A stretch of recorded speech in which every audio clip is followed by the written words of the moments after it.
What if the darkest secrets of a pharaoh were never meant to be read, heard, or even imagined? Historians often speak of monuments, dynasties, and golden tombs, but hidden beneath the polished surface of ancient Egypt lies a realm far more disturbing. When we step into the private chambers of Pharaoh Amenophis, we enter a world where sacred duty, divine obsession, and absolute power fused into rituals so extreme that even the scribes chose silence. This is not the Egypt of schoolbooks. This is the Egypt of concealed punishments, forbidden rites, and a ruler convinced that only brutality could secure his connection to the gods. And as you begin to see the edges of this forgotten world, a question starts to echo beneath every layer uncovered. How far can a man go when he believes he carries the weight of heaven on his shoulders? Amenophis lived in a time when kingship was more than authority. It was a cosmic burden that demanded offerings, sacrifices, and acts meant to demonstrate unwavering devotion. Yet behind the ceremonies witnessed by the masses existed a darker sphere of private rituals known only to select priests, guards sworn by blood, and the pharaoh himself. These rituals were never recorded with clarity, not because they lacked significance, but because they carried a shadow no one dared to preserve. And every fragment we recover today suggests something alarming. These rites were not just symbolic gestures, they were physical, visceral, and crafted to test the limits of human endurance and divine loyalty. Imagine the oppressive heat of a sealed chamber, the thick scent of burning resins, and the flicker of oil lamps casting distorted shapes on walls covered with cryptic warnings.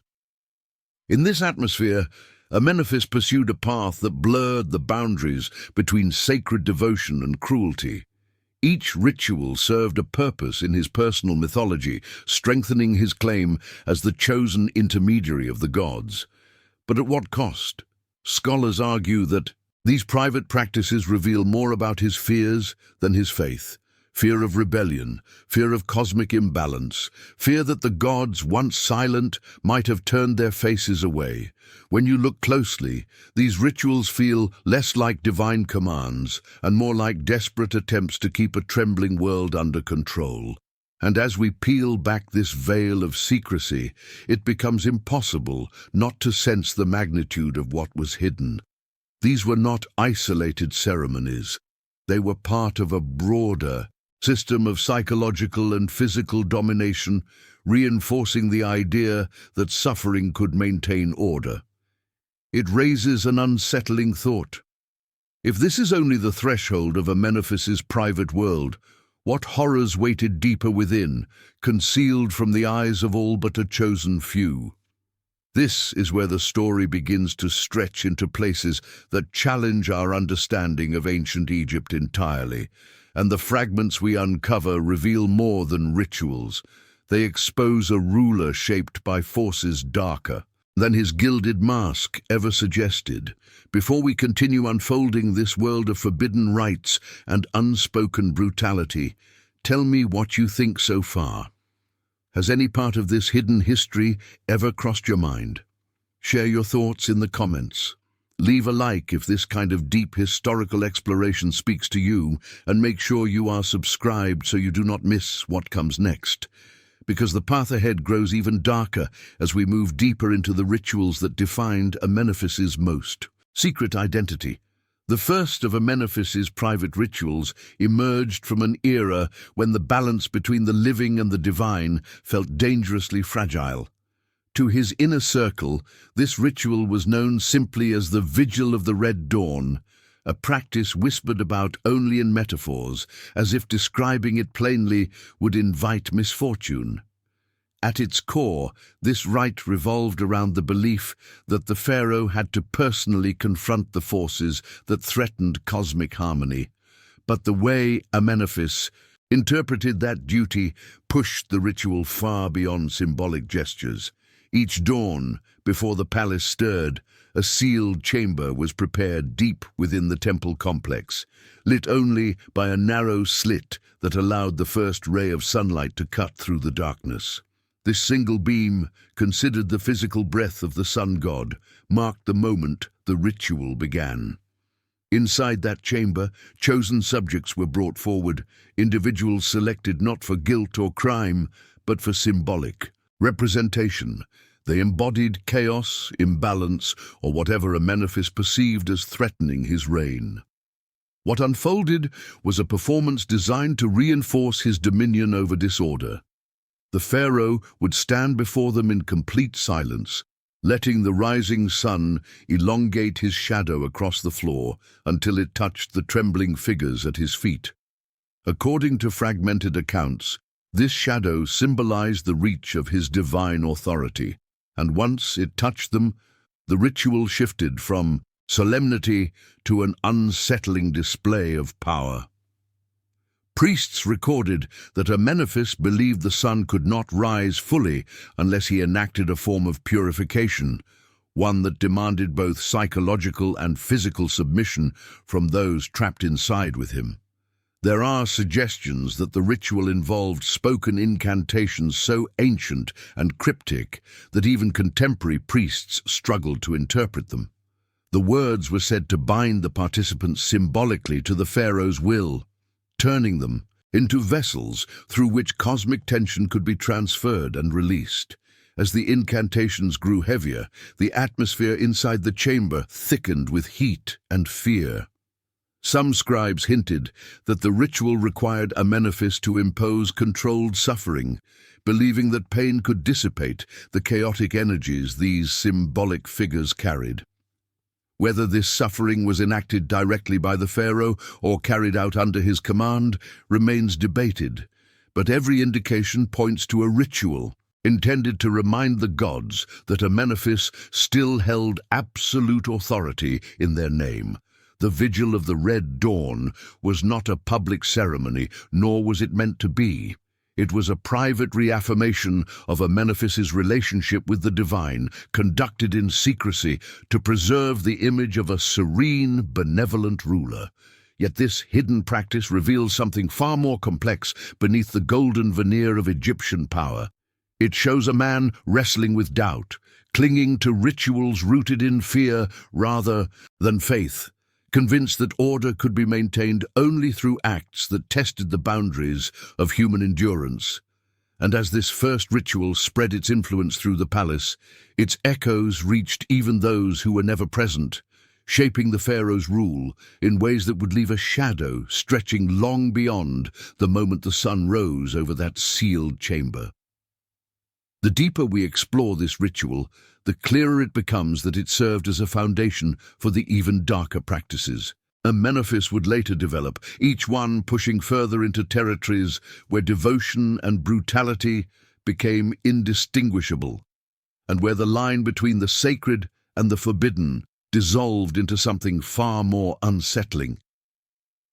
If the first ritual exposed the fragile tension between cosmic order and the pharaoh's private fears, the second ritual revealed something even more unsettling, a deliberate attempt to manipulate the boundary between life and the divine through orchestrated deprivation. Known among hidden priestly circles as the Chamber of Withheld Breath, this ritual was conceived as a test not of Amenophis's authority, but of his capacity to suspend the natural rhythms of the world.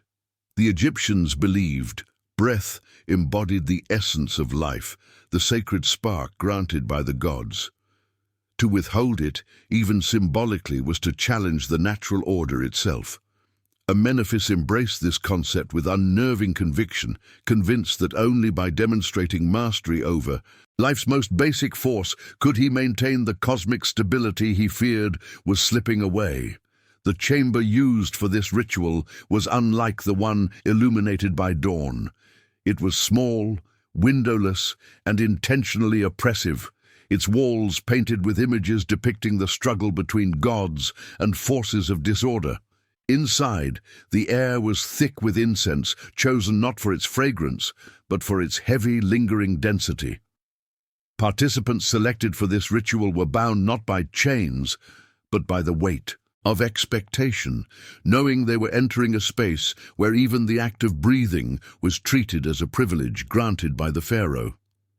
Amenophis believed that by controlling the environment itself, he could symbolically seize control of the divine breath that sustained the universe.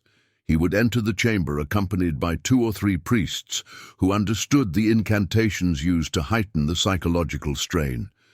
These chants were rhythmic, cyclical, designed to evoke the sensation of constriction. As the ritual progressed, the participants were forced to kneel while the air around them grew increasingly stifling. Amenophis observed them with calculated calm, interpreting every flinch, tremor, and gasped attempt at composure as evidence of their internal battle between submission and self-preservation. Historical fragments indicate he believed the moment of greatest internal conflict produced a form of spiritual energy that he alone could harness. Whether this belief was rooted in theology or personal delusion remains an unresolved question, but its implications were profound. Some accounts suggest that Amenophis would step closer to the participants as their breathing became strained, placing his hand on their backs or shoulders, not in comfort, but as a symbolic assertion of dominance over their struggle. The ritual demanded that they remain conscious, fully aware of their vulnerability, until the pharaoh himself declared the air purified and allowed them to breathe more freely. This declaration was the turning point, signaling that the cosmic tension had been momentarily subdued. To those who endured it, the sensation of relief must have been overwhelming, yet it came with a deeper psychological imprint. The recognition that even their breath, the most intimate aspect of their existence, could be governed by a single man. The chamber of withheld breath did more than reinforce Amenophis's authority. It shaped the emotional climate of his court. Those who served him did so under the silent knowledge that their ruler possessed not only the power to command armies or pass judgment, but to intrude upon the very rhythms of their bodies. This created an atmosphere of vigilance, a constant search for signs of the pharaoh's shifting moods, as if anticipating when the next ritual might be invoked. Over time, the boundaries between religious devotion and enforced submission eroded entirely, leaving behind a system where obedience was not merely expected but deeply ingrained through shared experiences of fear and survival. And yet even this ritual, with all its psychological weight, served only as another step toward the darker, more physically destructive rites that Amenophis would develop as his reign progressed, each one reflecting a mind increasingly consumed by the belief that his power depended on rituals that pushed human endurance and spiritual symbolism to their breaking point. As Amenophis's private world grew more entangled in rituals of control and symbolic domination, the third ritual marked a decisive shift from psychological pressure to a harsher blending of physical hardship and spiritual theater. This practice, whispered among a select group of temple attendants as the trial of the living scar, revolved around the belief that suffering could carve a path between the mortal and divine realms. Egyptian culture held scars as marks of survival, symbols that the body had endured a challenge and emerged, transformed. But Amenophis distorted this meaning, reshaping it into a ritual that forced participants to embody the burdens he believed were threatening the cosmic balance. In his mind, their pain did not simply mark endurance. It served as a vessel through which disorder could be extracted and symbolically burned away. The chamber dedicated to this ritual differed from the suffocating confines of the previous rites. It was a long, narrow room, illuminated by bronze lamps, their flames producing a wavering glow that distorted perception. The walls bore scenes of gods confronting embodiments of chaos, each figure etched with deep cuts in the stone, as if the artists sought to mirror the ritual's core symbolism. At the far end of the room stood a stone platform, stained by countless ceremonies that preceded it. Here, selected subjects were positioned before the pharaoh, not as criminals, but as conduits for the forces he sought to tame. Amenophis saw these individuals not as people, but as representations of cosmic fractures that required his intervention. The ritual began with chants recited by priests who had undergone years of training to perform the incantations flawlessly. Their voices rose and fell with unsettling rhythm, echoing through the chamber like waves, breaking against unseen barriers. As the chanting deepened, Amenophis would approach the subjects with implements meant to lightly score the skin. These marks were not intended to cause permanent injury, yet they inflicted enough pain to jolt the participants into a heightened state of awareness. The pharaoh believed that by inscribing these symbolic wounds, he could draw out the intangible chaos embedded within their spirits. Whether he truly believed the ritual had divine approval or whether it served his own need for control remains a subject of ongoing debate among scholars. What makes this ritual particularly disturbing is the emotional detachment with which it was conducted. There was no rage, no outburst of cruelty born from impulse. Instead, Amenophis maintained a composed expression, performing each gesture with precision, as if following an instruction dictated by forces only he could interpret. The marks carved into the skin were not random. They followed patterns related to ancient symbols of purification and balance. Once the ritual concluded, the participants were taken to a secluded chamber to rest, though rest seldom offered escape. Many described persistent nightmares, visions of divine figures observing them with expressions impossible to decipher. These psychological remnants lingered long after the physical marks faded, binding them to the ritual in ways they struggled to articulate. To the outer world, the pharaoh's reign appeared stable, prosperous even, but behind the fortress of stone walls and guarded corridors, these rituals created an atmosphere heavy with anticipation and dread. Those who served near Amenophis learned to sense the approach of another ceremony by subtle cues. The tone of his voice during councils, the frequency with which he sought solitude, or the rare moments when he gazed too long at temple carvings as if searching for hidden commands. The trial of the living scar became more than a ritual. It became a reflection of a ruler increasingly shaped by fear, compelled to control not only his kingdom, but the intangible forces he believed pressed against it. If the earlier rituals hinted at Amenophis's deepening anxiety, this one illuminated how far he was willing to go to preserve the fragile equilibrium he envisioned. And yet, this was not the pinnacle of his private practices. There were deeper rituals still, ones that stretched the boundary between belief and brutality in ways even his closest priests struggled to justify. Before we move deeper into this disturbing territory, feel free to share your thoughts in the comments. Have these hidden aspects of Amenophis's rule ever crossed your mind, or does something here resonate differently with you? Your perspective helps bring new light to these forgotten shadows. If the trial of the living scar revealed how Amenophis used pain as a symbolic vessel, the fourth ritual pushed this philosophy into territory where devotion and physical endurance collided in ways few could withstand. Known among the most trusted priests as the rite of the hollow step, this ritual revolved around the concept that the pharaoh alone walked a path, separating the mortal world from the divine. But to maintain this path, he believed someone had to embody its weight, carrying the burden of imbalance so that he could continue ruling in harmony with the gods.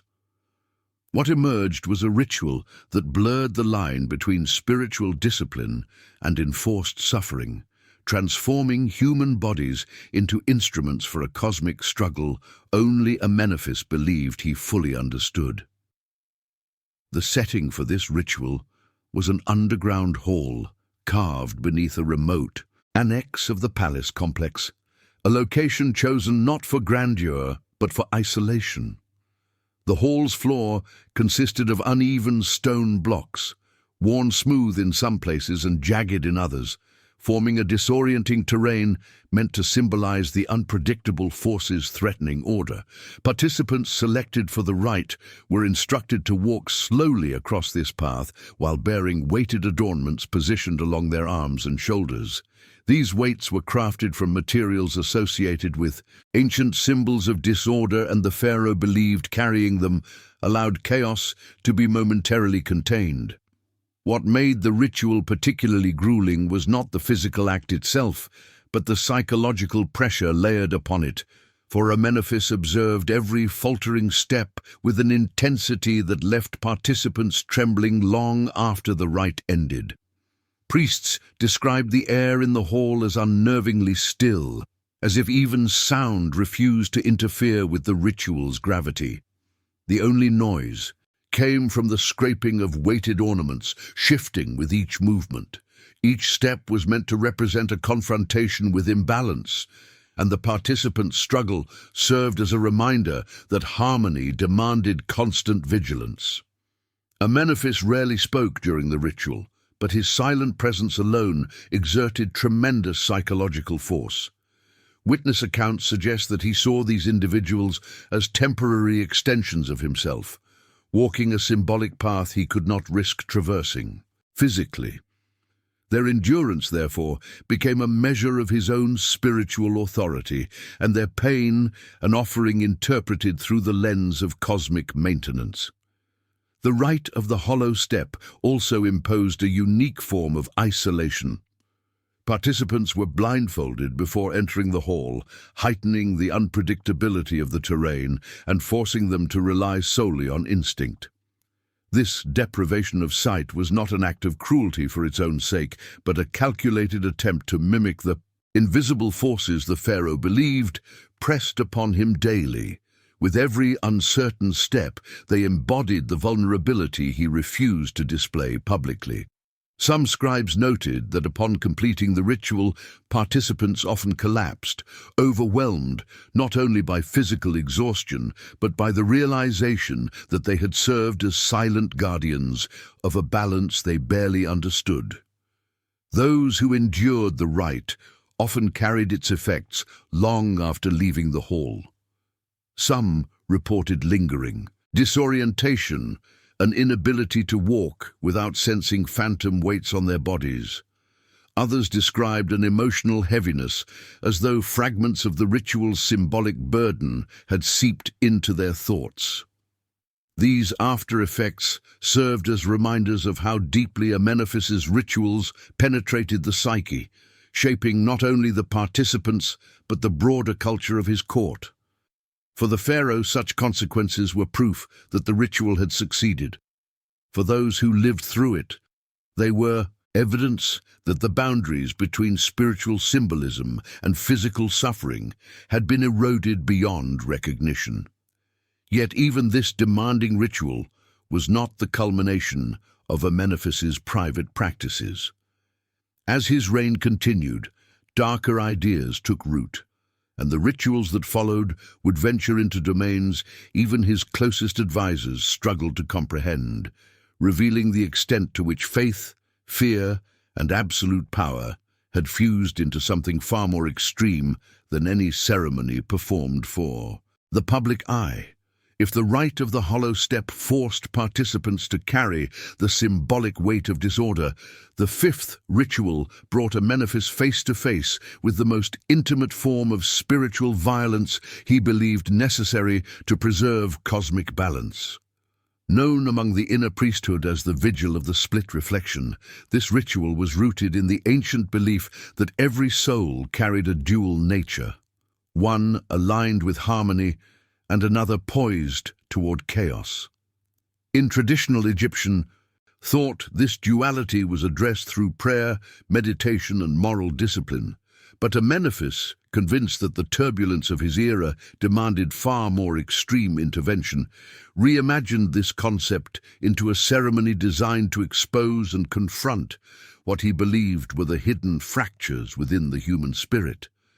The ritual took place in a chamber unlike the others, circular, enclosed, and built with acoustics that distorted sound so subtly that even whispers seemed to arrive from a different direction than the one they were spoken. At the center stood a polished obsidian mirror, its surface so dark it reflected shapes rather than clear images. Amenophis believed this mirror revealed the spiritual distortions within those who stood before it, pulling forth the parts of their nature they sought to conceal. Participants chosen for the vigil were brought into the chamber in silence, instructed to stand motionless before the mirror while priests positioned themselves at the perimeter, their chants designed to create a rising hum that vibrated faintly through the floor. The chants served a dual purpose: to weaken the participants' sense of orientation and to amplify the psychological strain the mirror imposed. As the ritual progressed, Amenophis would approach the mirror alongside the chosen subject, and both would stare into its shifting reflections. The pharaoh believed this shared act allowed him to identify spiritual impurities, not only in the participants, but within himself. This was what made the ritual unique. It was the only one in which Amenophis willingly subjected himself to the same symbolic scrutiny he demanded of others. Records suggest that he interpreted the distortions he saw as divine messages, instructions guiding him toward new ways to maintain balance in his kingdom. But the mirror did more than distort reflections. It played upon the mind. The longer one stared into its surface, the more the eye strained to interpret the shifting shadows, producing a sensation that something within the reflection was trying to separate itself from the viewer. Participants reported feeling as though the mirror exposed emotions they had long buried, pulling them toward the surface until they felt nearly overwhelmed. Some described sensations of heat rising through their bodies, or the uncanny impression that the ground beneath them pulsed in rhythm with their heartbeat. Whether these reactions were psychological or influenced by the oppressive acoustics remains uncertain, but the impact was undeniable. Amenophis often reacted to these distortions with a calm intensity, tracing patterns in the air with his hand, as though interpreting symbols only he could see. The priests would periodically shift the cadence of their chants, creating sudden changes in the acoustic tension of the room. These shifts were designed to break the participants' mental focus, forcing them to confront the darker impulses rising within them. The Pharaoh interpreted their reactions, trembling, collapsing, crying out, as revelations of the inner chaos he believed threatened the cosmic order. In his mind, exposing these fractures was an act of purification, even if it left participants emotionally shattered. When the ritual ended, there was no instruction, no gesture of comfort, no acknowledgement of what the participants had endured. They were escorted out as silently as they had entered, leaving Amenophis alone with the mirror for several minutes before the chamber was sealed again. This lingering solitude suggests that he believed the mirror revealed as much about his own fears as it did about others, and that the ritual served as a private confrontation with forces he felt closing in from all sides. Yet even this ritual, steeped in psychological strain and symbolic confrontation, did not represent the darkest point in Amenophis's private practices. As his reign progressed, the rituals evolved into something far more consuming, shaped by a ruler increasingly convinced that the survival of his kingdom depended on ceremonies that ventured deeper into the shadows than any before them. As the private world of Amenophis grew darker and more intricate, the next ritual revealed a ruler no longer content with observing symbolic suffering from a distance. Instead, he sought to orchestrate an atmosphere in which fear itself became a living presence, shaping the psyche of those around him. This ritual, known among the most trusted temple scribes as the ceremony of the bound echo, was conceived around the belief that spoken words carried spiritual weight, and that echoes were remnants of divine messages left suspended in the physical world. Amenophis became convinced that capturing and manipulating these echoes allowed him to influence the unseen forces he believed threatened the stability of his reign. What emerged was a ritual that fused sound, isolation, and controlled terror into a single, suffocating experience. The ritual chamber was deliberately constructed to confuse the senses. Narrow, twisting corridors led toward a central space, with walls carved in subtle, concave patterns, designed to bend sound in unpredictable ways. Even a single breath could produce an echo that seemed to come from behind, above, or impossibly close. Participants selected for the ritual were brought in blindfolded, disoriented before the ceremony even began. According to fragmented accounts, the pharaoh wanted the mind to fracture its expectations, to lose its ability to predict or stabilize. In this vulnerable state, he believed the soul's hidden fractures could be exposed, revealing insights about cosmic imbalance that normal perception concealed. Once the participants reached the chamber, the priests would withdraw, sealing the entrance so completely that no outside noise could intrude. The ritual began with Amenophis's voice alone, reciting incantations in a cadence calculated to exploit the chamber's acoustics. His words fractured into overlapping layers, creating the illusion of multiple speakers moving in a circle around the participants. As the echoes multiplied and distorted, the atmosphere became charged with the sense that unseen entities filled the room.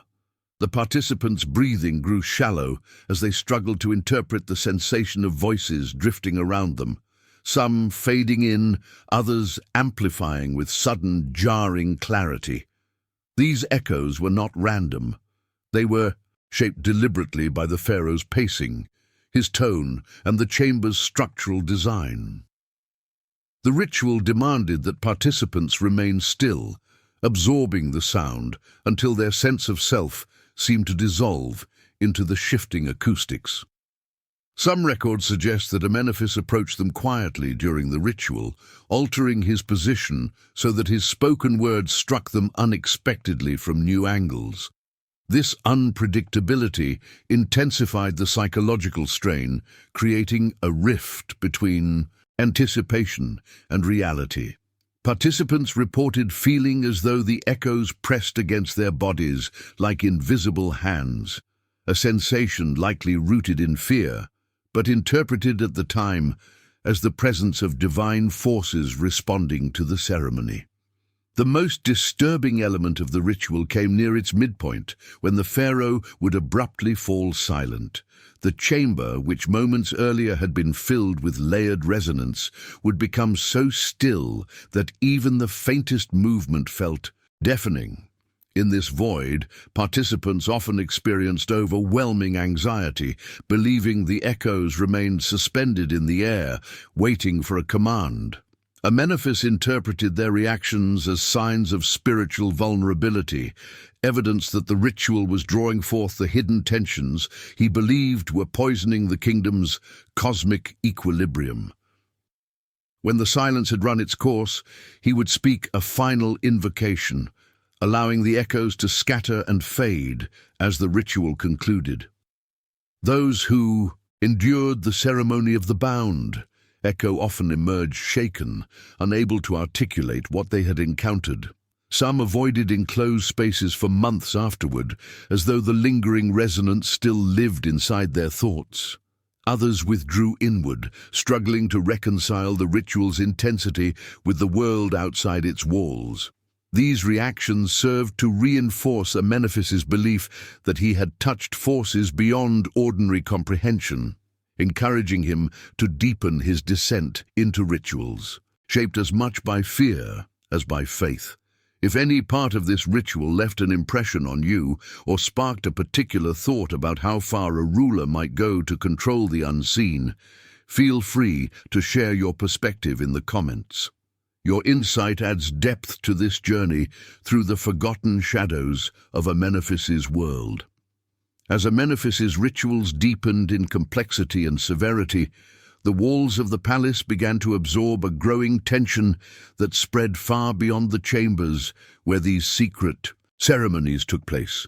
The rituals were no longer isolated acts performed in the shadows. Their psychological weight began to seep into the daily lives of attendants, priests, advisors, and even soldiers stationed near the restricted sectors of the temple complex. These ripples formed the foundation for what later scribes described as the era of the quiet tremor, a period marked not by open rebellion or natural disaster, but by the slow, invisible erosion of mental stability among those closest to the pharaoh. While the public facade of Amenophis's reign projected order and divine legitimacy, the private cost of maintaining the rituals revealed itself in subtle yet powerful ways. Many attendants reported a growing sense of unpredictability in the palace atmosphere. Conversations became shorter, glances sharper, and silences heavier. Those who had participated in the rituals carried an unseen burden, their steps slower, their eyes distant, as though part of their minds were still, trapped inside those chambers of distortion, deprivation, or suffering. Even those who had never been chosen felt the weight indirectly. They lived in constant anticipation, aware that anyone could be summoned for reasons never fully explained. This uncertainty created a quiet but persistent strain, a collective tightening of emotion that shaped the palace's internal culture. What emerged was not outward chaos, but a form of psychological trembling that grew stronger with every new ritual, introduced by the pharaoh. Priests tasked with maintaining the ceremonies began to show signs of conflict as well. Traditionally, their roles demanded discipline and spiritual composure, but the rituals of Amenophis required them to cross boundaries that earlier generations had treated with reverence and caution. Some struggled to reconcile their sacred duties with the disturbing nature of the rites they performed. Others became fervent believers, convinced that the pharaoh's extreme measures were necessary to protect the cosmic order. This divide created subtle fractures within the priesthood, setting those who doubted against those who embraced the rituals with unsettling zeal. These tensions, though not visible to the public, weakened the stability of the spiritual hierarchy that had supported the throne for centuries. Even military officers stationed near the ritual chambers noticed changes in their behavior. Normally stoic and trained to withstand physical hardship, many found themselves unsettled by the sounds that emerged from behind sealed doors or by the expressions of those escorted out afterward. Some described a growing unease, a sense that the palace itself was absorbing the echo of these practices. The rituals introduced an element of psychological warfare that extended far beyond the individuals directly involved. It penetrated the corridors, seeped into the barracks, and lingered in the minds of those sworn to protect the pharaoh. The loyalty demanded of them now included enduring the strain of serving under a ruler whose spiritual pursuits drifted further into an uncharted realm. Perhaps the most profound effect of all was the shift in how people perceived Amenophis himself. To the public, he remained a divine intermediary, a figure of stability honored through festivals, statues, and hymns. But to those near him, a different portrait emerged. His eyes lingered longer on temple carvings, as though searching for hidden meanings. His voice carried an edge of urgency during private councils, shaped by fears he never expressed openly. The rituals he created began to reflect not only a desire to preserve order, but a struggle against forces he believed pursued him relentlessly. To those who witnessed his descent firsthand, it became clear that the rituals were no longer instruments of control. They were manifestations of a deeper internal turmoil he could not escape. The psychological toll of these practices spread quietly, binding the palace in a web of fear, reverence, and unspoken dread. And while the effects were subtle at first, they paved the way for the final evolution of Amenophis's private rituals, in which the boundaries between faith, fear, and obsession would blur so thoroughly that even his closest confidants could not distinguish one from the other. As the psychological strain deepened within the palace, its effects began to stretch far beyond the individuals who directly participated in the rituals. Over time, the legacy of Amenophis's private practices settled into the collective memory of those who lived under his rule, imprinting itself onto the next generation in ways neither he nor his priests could have anticipated. What began as isolated ceremonies meant to secure cosmic balance evolved into a silent inheritance, shaping attitudes, behaviors, and belief systems long after the chambers were sealed and the pharaoh's body was laid to rest. The rituals became more than a sequence of clandestine acts. They grew into an invisible imprint that defined how people interpreted authority, fear, and divine obligation. Children born during the later years of Amenophis's reign were raised in an atmosphere tinged with apprehension. They grew up hearing fragments of whispered conversations between adults who struggled to reconcile reverence for the pharaoh with unease about the practices unfolding behind closed doors. Even without witnessing the rituals themselves, they absorbed the emotional residue left behind by parents, attendants, and soldiers who carried their own unspoken memories. These children learned early that silence was safer than curiosity, that loyalty was measured not only by obedience, but by the ability to suppress questions. Their worldview formed around an unarticulated tension, the sense that power was something to be feared even when it appeared divine. As these children matured, they entered roles within the palace, temples, and administrative offices, bringing with them the psychological imprints of their upbringing. Some approached their duties with a rigid sense of discipline, convinced that maintaining order required unwavering submission to authority. Others carried a quiet skepticism shaped by the inconsistencies they observed between the public image of the pharaoh and the shadows that lingered in the palace hallways. The legacy of the rituals expressed itself through subtle behavioral patterns: hesitation before speaking, avoidance of enclosed spaces, or moments of sudden alertness when hearing echoes in corridors. These responses were not rooted in direct memory, but in inherited emotional cues learned from the generation before them. Even the priesthood, traditionally seen as the stabilizing force of Egypt's spiritual structure, became shaped by this influence.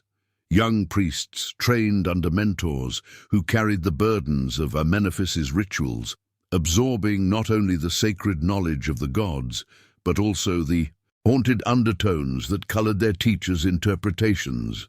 This created a quiet shift in religious practice.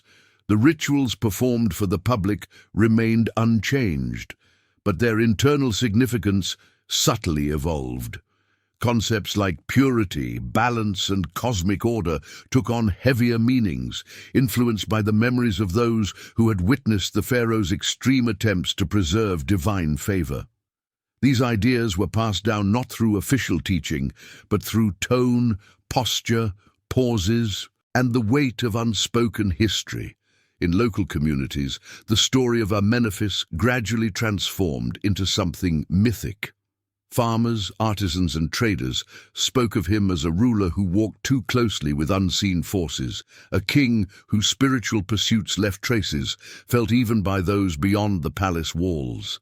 These impressions were shaped not by first-hand accounts, but by rumors carried outward by palace staff who eventually returned to their villages. Over time, the tales of his rituals began to blend with folklore, creating a narrative in which the pharaoh existed as both protector and threat. A figure who touched realms mortals were never meant to approach. This duality influenced how later generations interpreted the spiritual authority of Egypt's rulers, shaping their perceptions long after the rituals themselves had vanished from official record. Perhaps the most enduring mark left by Amenophis's practices was the subtle change in how people viewed the balance between power and fear. Instead of seeing them as separate forces, many came to believe that true authority required an element of menace, a lesson unintentionally reinforced by the lingering psychological effects of his rituals.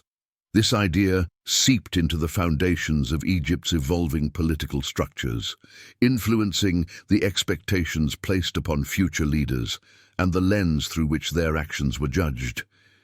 Even those who rejected the ritual's brutality could not fully escape the cultural imprint they had left behind. And while the physical chambers where these ceremonies took place eventually crumbled, the legacy they birthed endured, whispering through the collective consciousness of a civilization that struggled to reconcile the brilliance of its achievements with the shadows cast by a ruler who believed he alone could bear the burdens of the cosmos. As the memory of Amenophis's rituals settled into the fabric of Egyptian consciousness, the final chapter of his private practices emerged, not through preserved texts or explicit testimonies, but through the lingering patterns of fear and reverence that shaped the generations following his reign. Over time, the rituals became more than historical curiosities. They evolved into an unspoken framework for understanding the depths to which a ruler might descend when consumed by a belief that the cosmos depended on his every action. The remnants of these practices lived on through subtle behaviors, hushed conversations near crumbling temple walls, and the unease that rose whenever someone mentioned chambers sealed long before they were born. It was in this quiet persistence that the full impact of Amenophis's darkest rites became clear, revealing how thoroughly they had altered the spiritual and emotional architecture of those who lived in their shadow. Historians attempting to reconstruct these practices often find themselves confronted with contradictions. Some fragments suggest that the rituals were revered by a portion of the priesthood, seen as necessary acts of devotion meant to safeguard the fragile balance between order and chaos.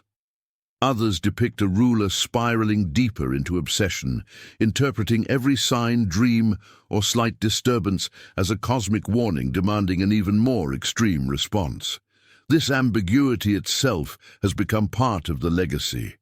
The rituals reflect not only the nature of Amenophis's rule, but the tension between fear and faith that permeated ancient societies struggling to interpret the will of the divine.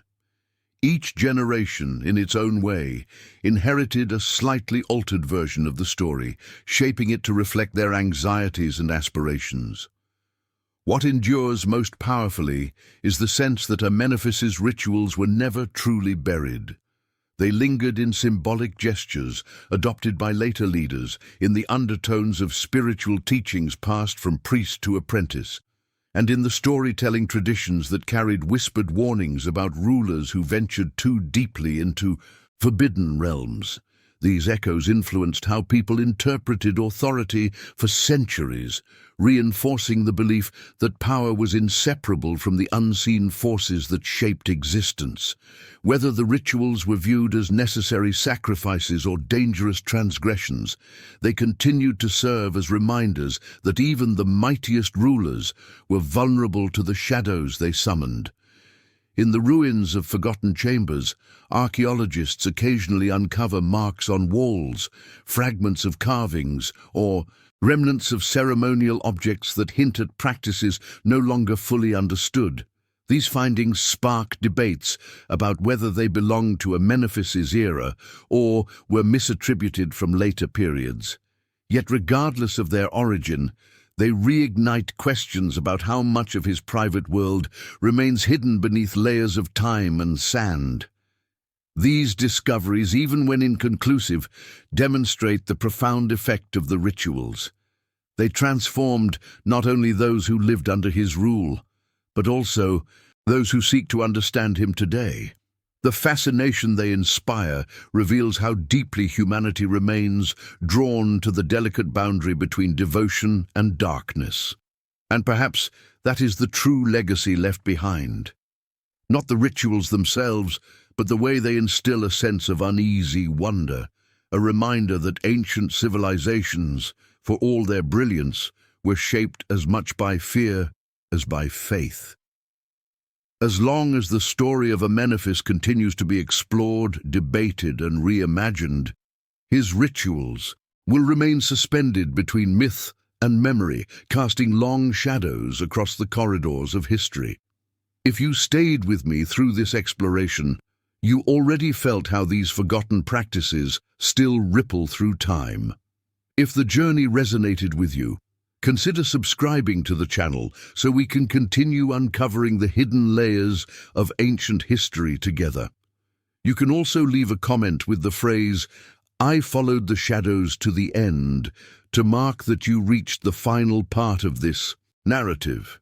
Your like helps strengthen this space where we bring the past back to life, and there is another video waiting that dives even deeper into the mysteries of ancient civilizations. So feel free to continue the exploration and follow the path where it leads next.